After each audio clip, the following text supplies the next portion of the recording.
Today, I'm going to explain an action thriller movie called Mafia: The Game of Survival. Spoilers ahead, watch out, and take care.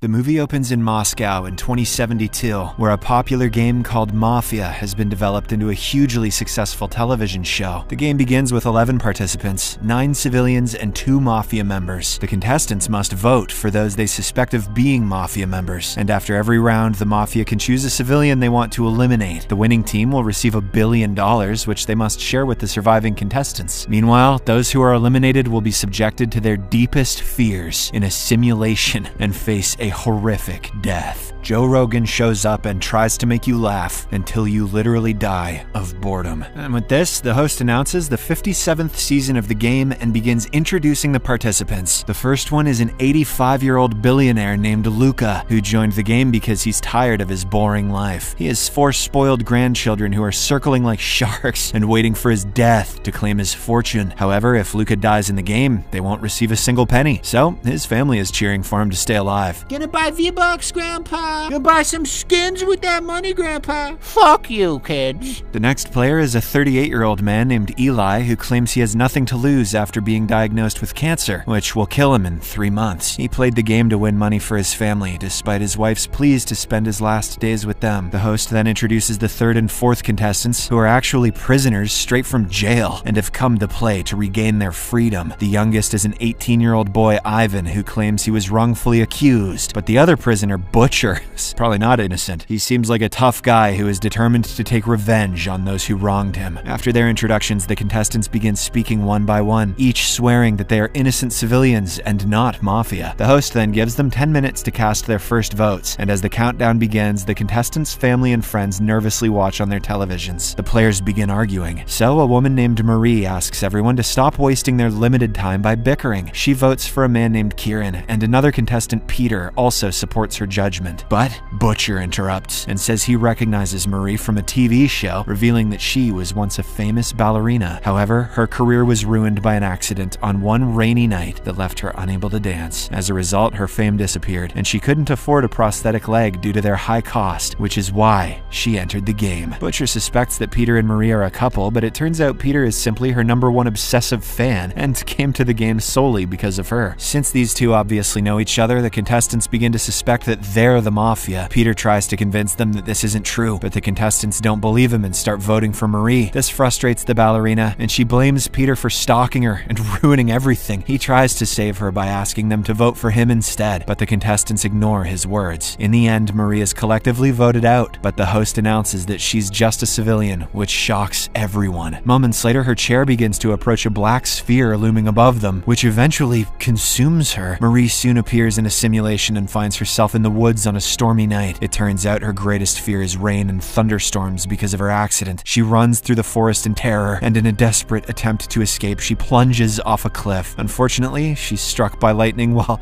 in midair and dies a painful death. Her body immediately turns to ashes, leaving all the contestants and the audience horrified, and some of them slightly aroused. Upon seeing this, the host is disappointed and says that just because 2 people know each other doesn't mean they're Mafia. Next, it is time for the 2 Mafia members to select a civilian to eliminate. Several drones fly over the players, and suddenly, everything goes dark. When the lights return, the host announces that the Mafia has chosen Butcher to be eliminated. This pleases Peter, who blames the man for Marie's death, but Butcher is enraged and begins cursing everyone. He is also consumed by the black sphere, and through a flashback of his evaluation, we see him claiming that he isn't scared of anything. He only says that he doesn't want to die like an idiot while being surrounded by idiots, which is why he'll die live on Instagram while surrounded by the kind of people who comment on things on Instagram. In the present, Butcher finds himself in a fighting pit with a roaring crowd watching and cheering. He is confronted by 2 men who launch a brutal attack on him. Fortunately, Butcher knows how to defend himself and fights back fiercely to eliminate his opponents. However, they continue to respawn to life and resume their assault. After several grueling rounds, Butcher finally defeats them permanently, and his fellow inmates in real life celebrate the victory. It seems like he might survive, but as he steps back, he suddenly trips over an iron bar, which pierces his head, leading to his idiotic death. In the second round, the players are ordered to vote again, but this time they only have 8 minutes to decide as the voting time decreases with each round. A man named Constantine speaks up, claiming he knows who the Mafia is. The host reveals Constantine's background. He has a unique brain mutation that allows him to see the future.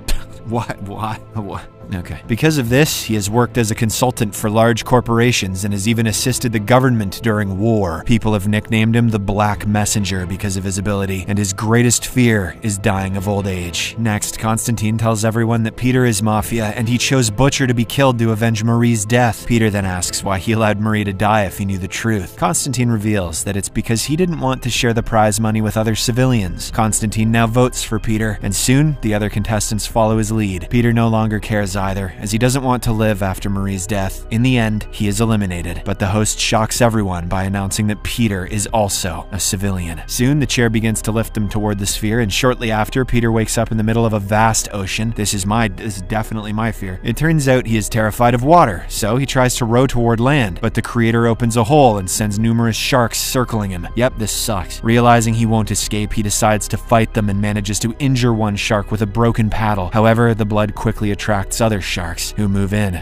to devour him. Peter thus quickly jumps into the water to swim away, but the land he saw disappears all of a sudden. Moments later, he notices Marie in the water and eagerly begins approaching her, but all of a sudden, a huge shark appears and kills him. Returning to the game, the host allows them to cast one more vote, as they have lost 3 civilians without exposing any Mafia. They are given 6 minutes to decide, and we meet a 45-year-old contestant named Walter, who is a high-ranking military officer. However, he suffers from PTSD after losing all his men on the battlefield, and came here to find out if he deserves to live or not. He begins to scold Ivan because he despises people who disobey the law, but the boy explains that he's actually innocent. Upon seeing this, a woman named Laura intervenes and calls Walter a bully, but the old man continues to bother Ivan. It turns out that after Ivan graduated high school, he was celebrating with his friends one night when they got into a car accident. Luckily for him, Ivan was rescued by a mysterious woman, but his friends died. As a result, the deceased boy's parents blamed him for their deaths and took him to court. Witnesses claimed Ivan was driving even though it wasn't true, and it turns out the boy's biggest fear is dying in prison. In the present, Ivan continues to insist that he is innocent, but Walter doesn't believe him and suspects that the young boy and Laura know each other and are Mafia. He tries to convince everyone to vote for them, but this behavior makes him look suspicious, and he ends up receiving the most votes. However, the host announces that Walter is also a civilian, and soon he is consumed by the Black Sphere. He soon finds himself in his worst nightmare, where he loses his soldiers on the battlefield. He tries his best to save his men, but they are killed one by one, leaving him as the only survivor. In the end, a distraught Walter accepts his death and approaches his enemies, who brutally kill him as well. With this, the second round is also over, and now it's the Mafia's turn to eliminate someone. Everything goes dark once again, and when the lights come back on, it's revealed that the Mafia's chosen Laura to be killed. The host reveals her background, and it turns out she was once happy in her life with a loving family, but her life was destroyed when she became an alcoholic, and eventually her son also died because of her negligence. Her husband then left her, and she didn't even leave her house for 8 years. However, one night, she eventually went outside and witnessed an accident where she managed to save a young man who was none other than Ivan. Unfortunately, she was bribed with a lot of money by the deceased boy's parents to falsely testify in court, claiming that Ivan was driving the car. In the present, Laura apologizes to Ivan for ruining his life, but the young man surprisingly forgives her. He is grateful that she finally spoke the truth in front of the world and proved his innocence. No one cares, says the host. Moments later, the host announces that Laura is a civilian as well, and she's soon consumed by the sphere. It turns out that her biggest fear is heights, and she soon finds herself on a plane. The plane heads towards a storm where the clouds begin to develop tentacles as if they were alive. I have an inkling her fear isn't heights. Eventually, the winds push the plane into a hurricane, and it is destroyed, causing Laura to lose her life. With Laura gone, only 6 players now remain, and not a single Mafia member has been exposed. In the next round, players are given 4 minutes to choose the next person, which creates tension between them. Kieran believes the Mafia is Ivan, arguing that he probably knew the truth about Laura framing him, which is why the Mafia chose her to be eliminated. However, a girl named Kate disagrees and votes for Constantine to be eliminated, since he falsely accused Peter of being Mafia earlier. To everyone's surprise, Constantine doesn't defend himself and tells Kate a prophecy in which she must go towards the triangular shape when she has nowhere else to escape. The voting soon begins and the contestants divide their votes, but everyone is stunned when they see Constantine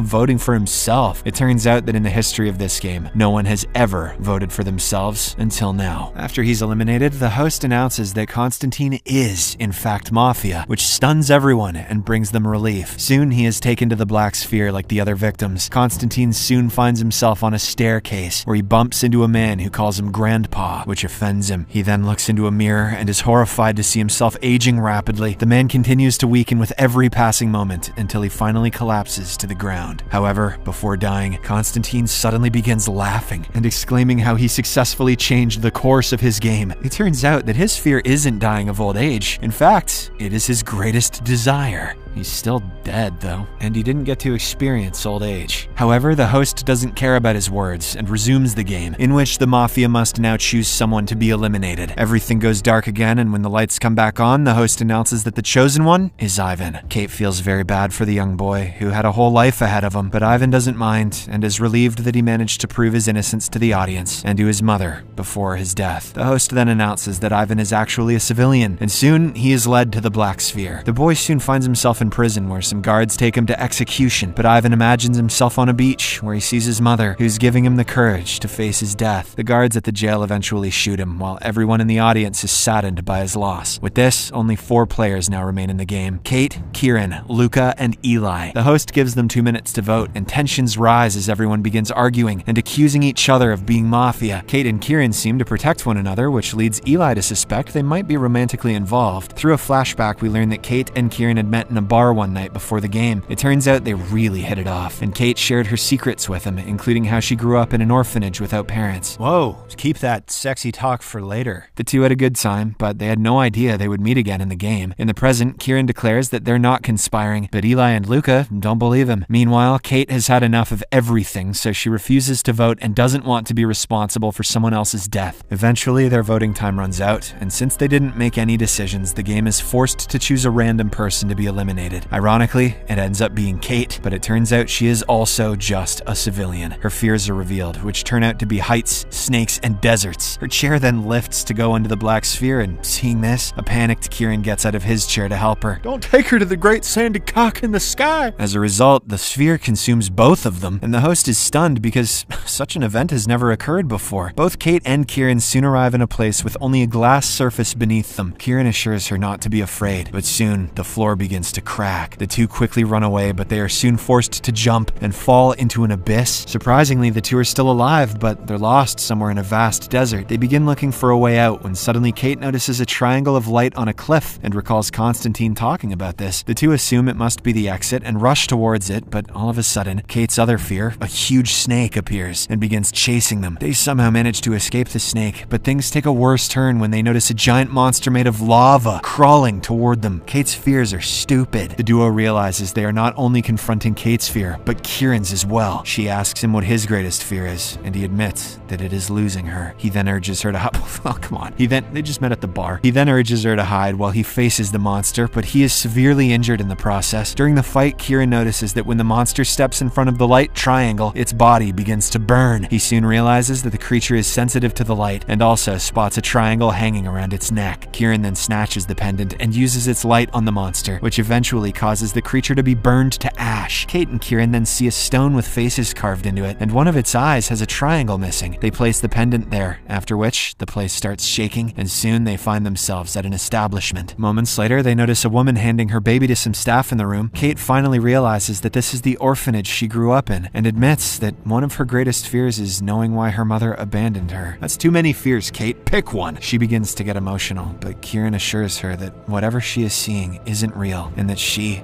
must be brave. Then, all of a sudden, their surroundings begin to disintegrate, and they finally find themselves in front of the game's host. He announces that the game is over, since only a Mafia member and a civilian are left alive. In this case, the Mafia automatically wins, but before announcing the winner, there's an ad break on the show. Fucking Eggo waffles. Get them with the chocolate chips. Only $25.99 a box. The host then shockingly reveals that he allowed Kieran to escape from his chair so they could survive. Because the audience had grown tired of the brutal deaths, they showed a love story instead. Constantine was actually one of his employees who attempted to sabotage the game but failed. The host now lets the two leave, but warns them sternly not to attempt to destroy the game. After some time, Eli returns home with $1 billion, revealing that he was the second Mafia. He then lives for another 10 months before passing away, while the remaining civilian, Luca, receives no prize money. He disinherits his family and donates his fortune to Kate's former orphanage. Ivan's mother, on the other hand, receives flowers every day in memory of her son, implying that the whole nation is eyes, mourning his loss. In the final scene, Kate and Kieran visit Constantine's grave and are grateful for what he did for them. The movie concludes with Kieran signing up for the next season of the game, determined to bring down the Mafia and finally put an end to the deadly competition.